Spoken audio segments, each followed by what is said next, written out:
Et salut les fans de tennis qui veulent progresser, bienvenue dans cette nouvelle vidéo sur les astuces. Aujourd'hui, je vais vous dire pourquoi est-ce que être débutant est une force. Juste avant, je vous rappelle que vous pouvez vous abonner sur ma chaîne YouTube en cliquant sur le bouton juste là, ou vous abonner sur ma chaîne Facebook pour ne louper aucune des prochaines vidéos si jamais ça vous plaît. Alors, pourquoi être débutant est une force? Alors déjà, pourquoi j'ai eu l'idée? La première chose, c'est que j'entends souvent des débutants qui me disent non mais attends Maurice, je vais pas m'échauffer, j'ai l'air d'un plouc, regarde-moi. Ou encore non putain, j'ai l'air complètement débile à servir là, putain, j'ai l'impression de pas en mettre une, j'ai l'impression que tout le monde me regarde. Donc la première chose, j'ai l'impression qu'il y a une idée du jugement extérieur. On est débutant et du coup, vu qu'on n'y arrive pas très bien, on a l'impression que tout le monde nous juge. Première chose, je vous le dis direct, c'est faux. C'est totalement faux, donc voilà. Pourquoi c'est faux? Déjà, faut savoir que ceux qui ont réussi, ils ont été débutants et ils ont fait exactement la même chose que vous. Donc ils savent exactement ce que vous ressentez. Et si jamais c'est pas le cas, c'est qu'ils ont la grosse tête et qu'ils méritent pas notre estime. Donc première chose, voilà, les gens qui jouent au tennis, c'est ok. Ceux qui sont bons, de toute façon, ils savent qu'ils sont passés par là, donc ça va. Les débutants qui sont à côté, pareil, ils savent aussi ce que c'est, vu qu'ils sont exactement dans le même cas. Et la majorité des gens qui sont à l'extérieur, ils se disent pas, waouh, la personne, elle est nulle. Non, la seule chose qu'elle se dit, c'est, ah ouais, elle joue au tennis. Et ouais, vous êtes sur le terrain. Les autres, ils sont pas sur le terrain. Donc non, c'est ok. Donc première chose, voilà, on est débutant, on va beaucoup moins attendre de vous qu'un expert. Vous ratez. C'était prévu dans la tête des gens, ils avaient prévu que vous allez rater. Ils vont vous dire non mais de toute façon, voilà, t'es débutant, tu vas te planter. Donc il n'y a aucune pression, soit vous plantez, c'est normal, ou soit vous réussissez, et là, wow, incroyable, la personne a réussi. Ah, je me souviens quand elle était débutante et tout, donc aucune pression. C'est un peu la même chose avec les outsiders sur le circuit. Ouais, quand t'es numéro 1 mondial, t'as beaucoup plus la pression parce que tout le monde s'attend à ce que tu gagnes. T'as une grosse pression. Alors que les outsiders, personne s'attend à ce qu'ils gagnent. Du coup, soit ils perdent, et c'est normal, ou soit ils gagnent, et c'est incroyable.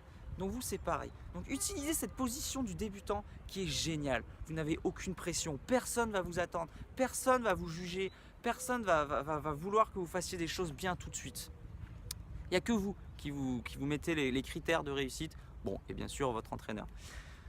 Donc voilà, première chose, c'est ok d'être débutant, il n'y a pas de pression, tout le monde s'attend à ce que vous ratiez, donc c'est que du bonus. Premier avantage. Maintenant, deuxième avantage, vous êtes débutant, donc vous n'êtes pas expert, vous n'avez aucune conscience des choses, vous n'avez aucune conscience du chemin à parcourir. Et ça, c'est une force, parce que si vous saviez tout le travail qui vous attend pour atteindre d'un point A à un point B, peut-être que vous n'allez pas le faire. Et vous allez dire, oh là non, je vois la forêt. Ça, c'est l'histoire de la forêt et de l'arbre. Quand on voit une forêt à couper, en général, tous les jours, on procrastine et on dit non, mais il y a trop de choses à faire, j'y arrive pas. Alors que si tous les jours, tu te dis, mon objectif, c'est de couper aujourd'hui un arbre, finalement, en 3-4 mois, la forêt, elle est coupée. Alors que si jamais vous voyez la forêt, ça peut prendre 1 an, 2 ans, etc. Donc là, c'est la même chose.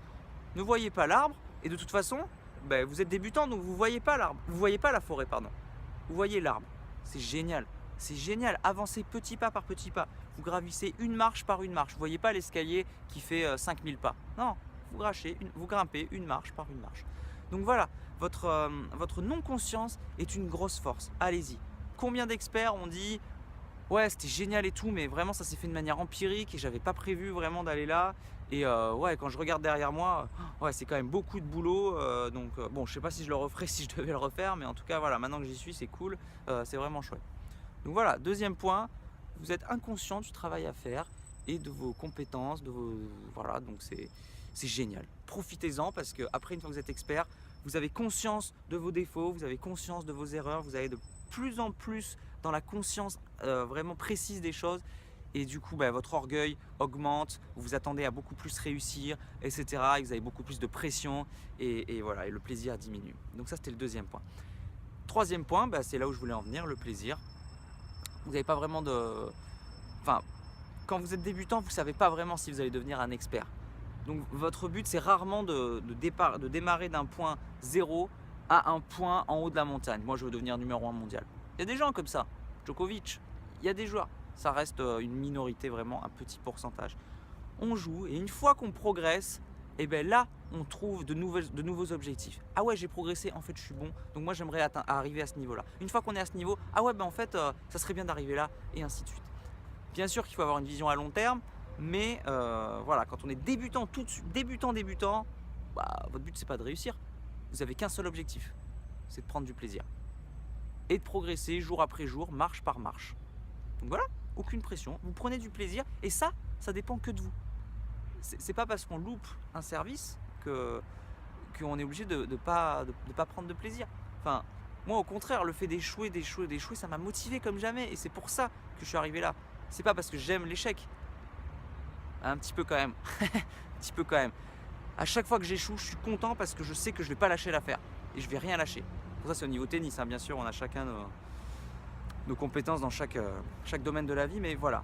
Les échecs sont hyper importants, donc la seule chose qui dépend de vous, c'est le plaisir. Donc prenez-le et ne vous mettez pas de pression à dire mais moi je veux être numéro 1 mondial tout de suite. Jouez, progressez et ensuite on voit ce qui se passe. Si vous êtes bon et que vous avez une bonne courbe, et bien là on pourra envisager des choses. Si vous êtes lent, pas de problème. Ok, c'est ok. Tout le monde a sa courbe de progression.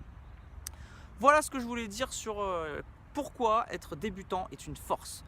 Aucune pression, on prend du plaisir. Voilà, ce sont vraiment les outils fondamentaux.